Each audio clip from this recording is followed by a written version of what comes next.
Olá, meu nome é Emanuel Gibson. Bem-vindo a esta aula sobre circuito magnético.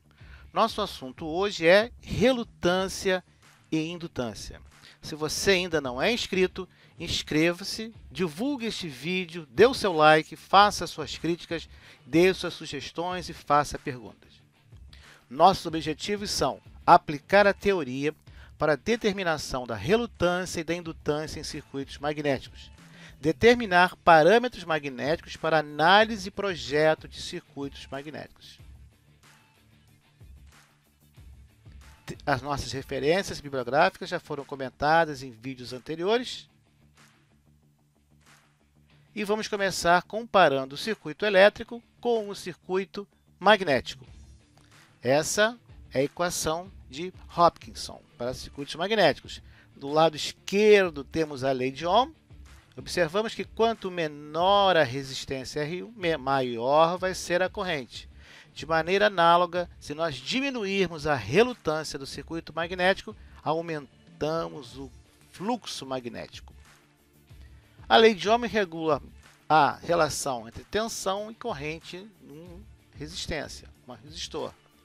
A lei de Hopkinson determina a passagem de fluxo magnético devido a uma força magnética motriz e pela oposição da relutância.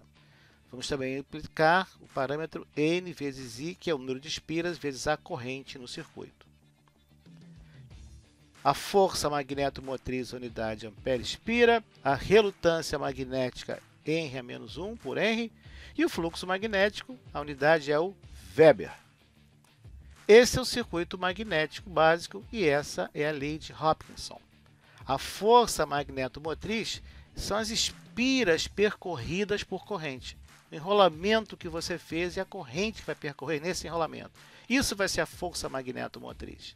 A relutância dada pelo material e fluxo que passa por essa relutância.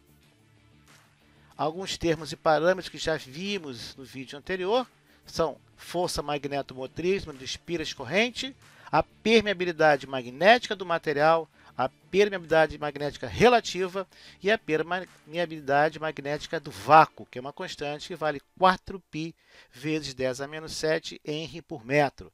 Falamos também de fluxo magnético, relutância e permeância. Nesta aula, vamos nos aprofundar um pouco mais sobre a relutância magnética. E estamos interessados em saber o que é a relutância magnética. Bom, nós temos que relutância magnética é definida como sendo a relação entre a força magnetomotriz, FMM, e o fluxo magnético resultante.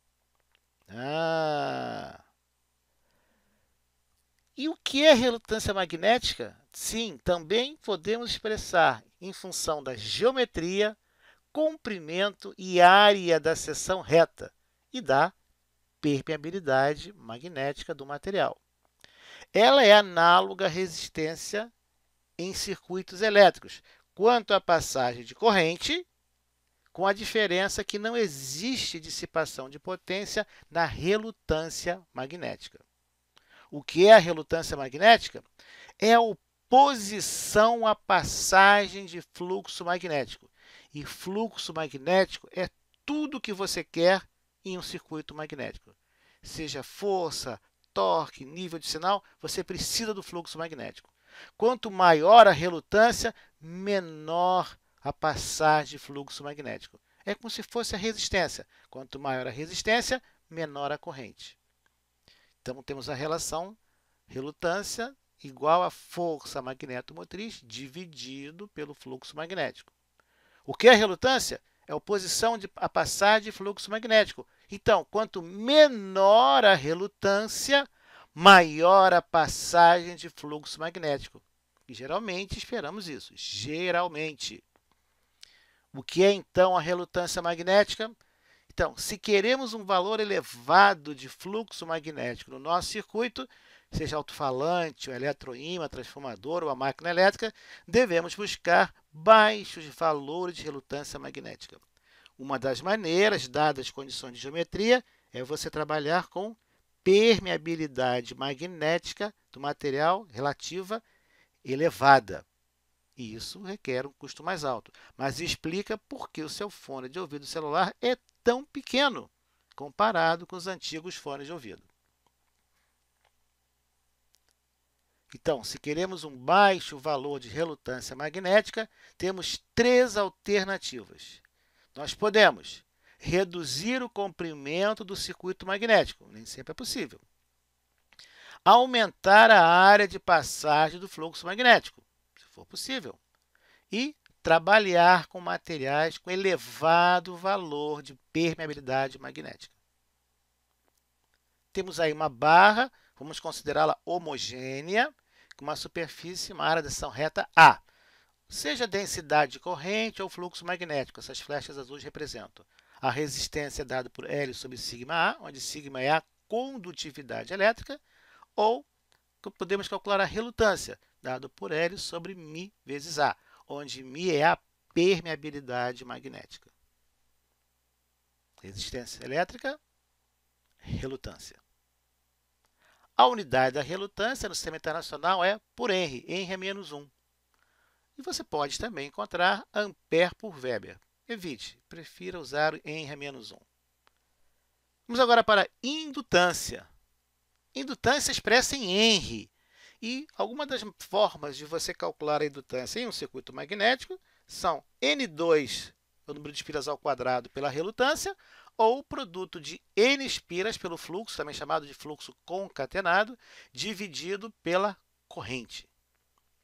O que é indutância? É o parâmetro que caracteriza a oposição à variação de corrente. Então, quando a corrente quer variar em um circuito, a indutância se opõe. Um exemplo clássico de indutância você pode testar na sua casa. Se você tiver com a lâmpada ligada, um quarto de uma sala ligada, e se você desligar rapidamente, você vai perceber em certas situações um certo centelhamento. O que é esse centelhamento? Quando você desligou o interruptor, a corrente foi a zero. E o que a indutância quer? Manter a corrente no estado original. Ela não quer que varie a corrente. Isso provoca um centelhamento. Por isso, a grande, enorme preocupação de interruptores à prova de explosão quando você trabalha em atmosferas explosivas. Sempre que você comuta um circuito, que você comuta uma corrente, que você muda o valor de corrente, se houver indutância, se prepara para o centelhamento. Aí estão as equações. Também pode ser caracterizada por uma energia armazenada no condutor, energia armazenada no campo magnético. Segundo a lei de Faraday, qualquer variação no campo magnético vai induzir uma força eletromotriz. Temos aí a variação do fluxo magnético, que relaciona-se com o campo magnético. A indutância expressa em Henry, temos as equações, os parâmetros e as suas respectivas unidades. Para que serve um indutor? Lembra que o indutor é o componente cuja principal ação ou característica é a indutância. Lembrando que todo indutor real tem indutância e pelo menos uma resistência, que é a resistência ôhmica do condutor que o faz, né, que ele é feito. Então, a indutância pode ser utilizada como elemento armazenador de energia no campo magnético. Lembra da fiação? Quando você desliga, a fiação das nossas casas e escritórios atuam como indutor. Todo o circuito, a fiação é um grande condutor, é um grande indutor. Ora, quando nós desligamos, o que acontece? A indutância não quer que varie essa corrente, daí a centelha, que já falamos.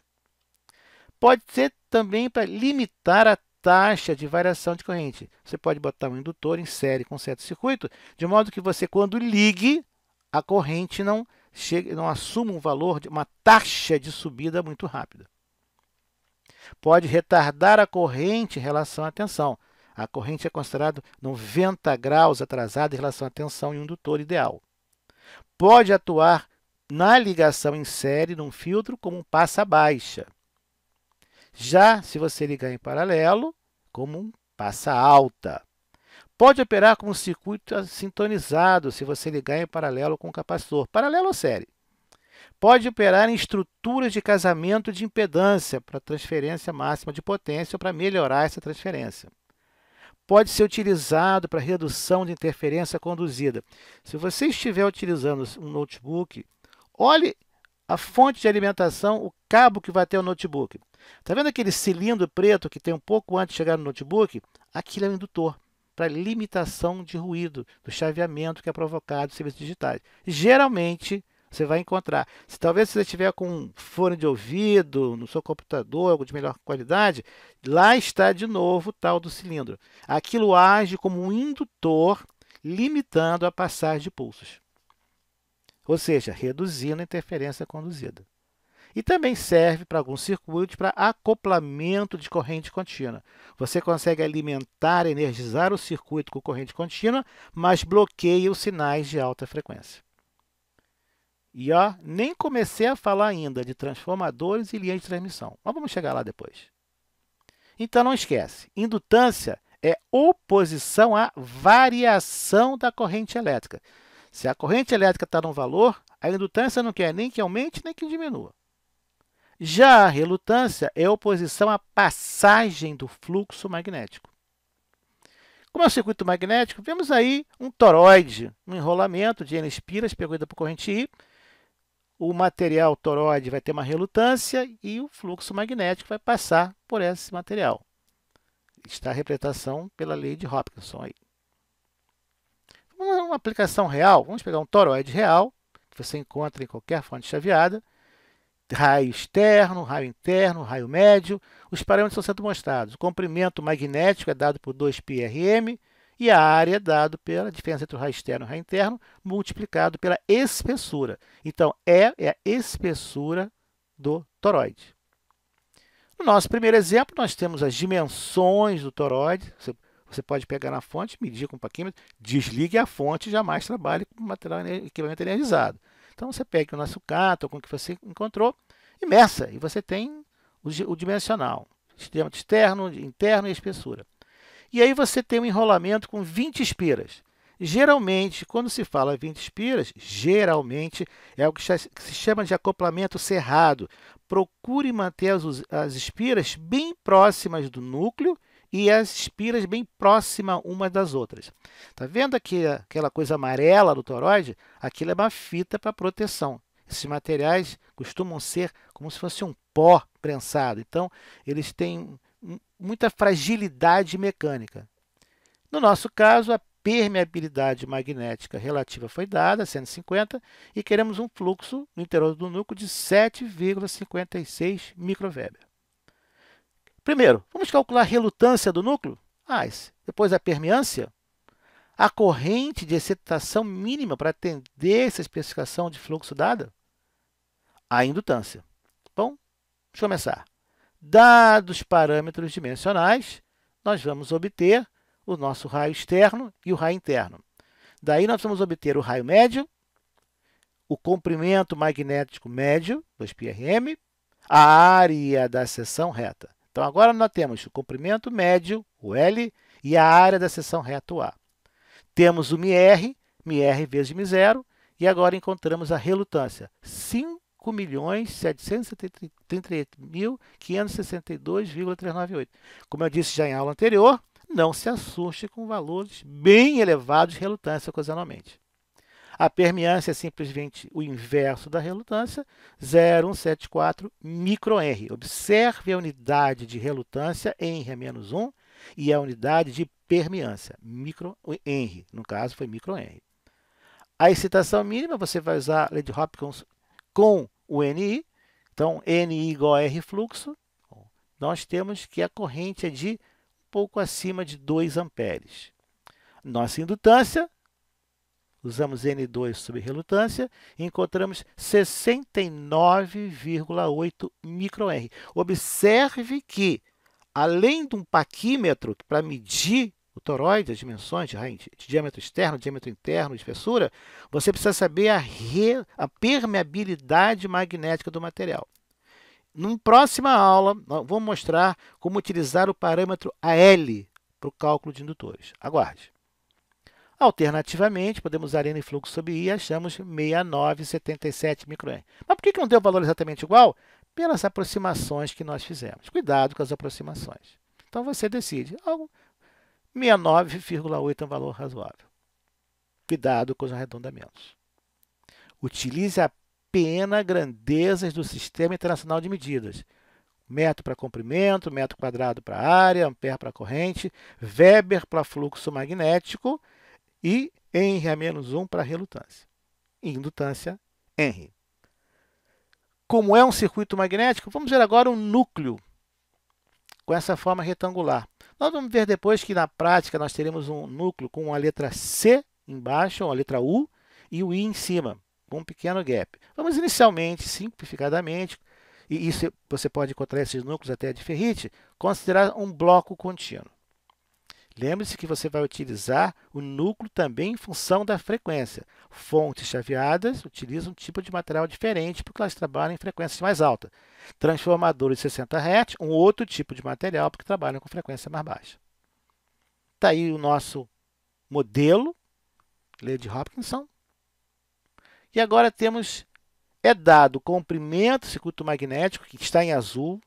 Mais à frente vamos ver como é que nós calculamos isso, mas basicamente você caminha sempre pela metade da largura do braço. Esse caminho está dentro do material, está desenhado aí para fora para a gente saber onde é que calcular. Mas o fluxo está dentro do material, caminha dentro do material. E não segue essa trajetória bonita, né? Retangular, feita com esquadro. Não, não. Ele vai se acomodando, dando volta.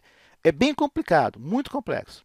Nós não vamos trabalhar com isso por enquanto, não precisa na maioria das aplicações práticas. Temos a área da seção reta, a letra A, ela de área, e o fabricante, nós já temos o valor do MR. Mais tarde, no nosso curso, veremos como calcular isso. Temos 30 espiras e aplicamos uma corrente de 120 mA. Então, nós sabemos qual o número de espiras e qual a corrente. Agora, nós queremos saber a relutância do núcleo, o fluxo magnético e a indutância. A relutância vamos apenas substituir o comprimento MR M0A e obtemos mais de 11 milhões em R-1. No nosso fluxo magnético, substituímos na equação 0,326 microweber. O cálculo da indutância, podemos usar qualquer uma das duas equações. Uma obtivemos 81,43 micro e a outra 81,5 micro. Depende das aproximações, do arredondamento. Se você fizer usando várias casas decimais e mantendo o tempo todo, os valores vão ser bem parecidos, próximos um com o outro. E, idealmente, serão iguais. Todos os cálculos, como eu conversei até agora, eles são aproximações. Não, o fluxo não segue aquela trajetória retinha dentro de cada um dos ramos ou braços do circuito magnético do núcleo. Não, ele vai se contornando, ele vai se adaptando, vai fazendo curvas. Então, softwares para levantar campo magnético são bem caros. Por exemplo, também estamos supondo operação linear, que nós temos que circuito magnético é tudo menos linear. Estamos considerando o fluxo bem no centro geométrico do material considerado e não próximo das bordas, e as espiras bem acopladas uma na outra. Esse é o nosso sonho. Se nós não fizermos esse sonho, não dá para resolver o problema. Ou pelo menos não dá com lápis e papel e nosso tempo de vida. A gente vai ficar centenas de anos fazendo conta. Existem softwares de mapeamento de campo magnético bem complexos. Por exemplo, se você procurar, você vai encontrar uma equação para calcular a indutância de toroide. Então, é fácil você achar na internet. E eu coloquei a equação. Repara que o fabricante, né, o autor do artigo, disse assim, L em micro-henry aproximadamente, e aí começa, né, você já tem que prestar atenção. Não é igual, aproximadamente, o fabricante sabe que varia. Ele não sabe como é que você enrolou essa aspira, está bem acoplada, está bem junto uma da outra, está bem junto do núcleo, ou é um em cima da outra, você não sabe, é muito difícil ver isso. Então, aproximadamente 0,002 vezes o número de espiras ao quadrado, sempre N ao quadrado, a espessura em centímetro, cuidado, é uma exceção, aqui nós estamos trabalhando com espessura em centímetro, o MR do material, vezes o log neperiano do raio externo pelo raio interno. Então, vamos aplicar essa equação no nosso exemplo 1? Olha o que acontece. Lembra de quanto nós achamos no nosso exemplo 1, valor teórico, lá nas contas dos modelos? Achamos 69,8 microhenry. O nosso fabricante, uma equação baseada na prática, modelos práticos, nós encontramos 71,4 microhenry. Então, vejam que a teoria se aproximando bastante de uma equação aproximada baseada na prática. Sim, a teoria funciona. Você está vendo na figura um indutor moldado que está inscrito nele 10 microhenry. Eu não sei de mais nada, só microhenry. Agora, suponha que alguém chegue para mim e pergunta, olha, eu posso usar esse componente aqui, esse indutor, num circuito que tem que usar um indutor de 10 microhenry? Antes de eu te responder essa pergunta, se você pode usar esse indutor de 10 microhenry numa aplicação do indutor de 10 microhenry, eu vou te fazer 3, 4 perguntas. Minha primeira pergunta é, que temperatura você vai usar esse indutor? Qual é a frequência que você vai usar esse indutor? Qual o nível de sinal? Qual a corrente que você pretende aplicar nesse indutor? Se você não souber me responder precisamente essas 3 perguntas, ou 4, eu vou dizer o seguinte, olha, você conhece aquele velho ditado, né? Quando a gente não sabe para onde vai, qualquer porto é bom, né? Mas eu vou dizer uma coisa para você. Eu recomendo muito fortemente que você mantenha a faixa de corrente 1, 2, 3 dezenas de miliampere, limite a frequência em 1 a 10 kHz no máximo, e a temperatura de 25 graus, eu vou ser muito condescendente, talvez pode chegar a 30, 45 graus. E antes de qualquer coisa, consulta a folha de especificação do componente, especialmente de um componente, um fabricante, um fornecedor confiável. Que você saiba quem é e tem um nome no mercado. Verifique, então, se esse componente, segundo o datasheet dele, segundo a folha de especificações dele, se ele atende às condições nas quais você vai trabalhar. Se ele não atender, meu filho, não perca o meu tempo e vai procurar um componente que atenda às especificações do projeto. Depois volta a conversar comigo. Então, cuidado, está escrito o valor do componente, é um passo interessante, mas você precisa saber quais são as condições de operação. E indutores, isso é bem complicado. Então, temos aí o nosso circuito magnético, temos a força magnetomotriz, que se liga com a relutância, se liga com o fluxo magnético, que também tem a ver com o número de espiras, e, finalmente, com a corrente que circula nesse enrolamento. Todos os parâmetros se interligando entre si. Temos agora ainda não só a relutância, como também a indutância. Então, quais são os parâmetros que nós vimos até agora? Força magnetomotriz, com o número de espiras de corrente, FMM igual a NI. Vimos a permeabilidade magnética, tanto relativa do material quanto do vácuo. Falamos em fluxo magnético e relutância e agora indutância.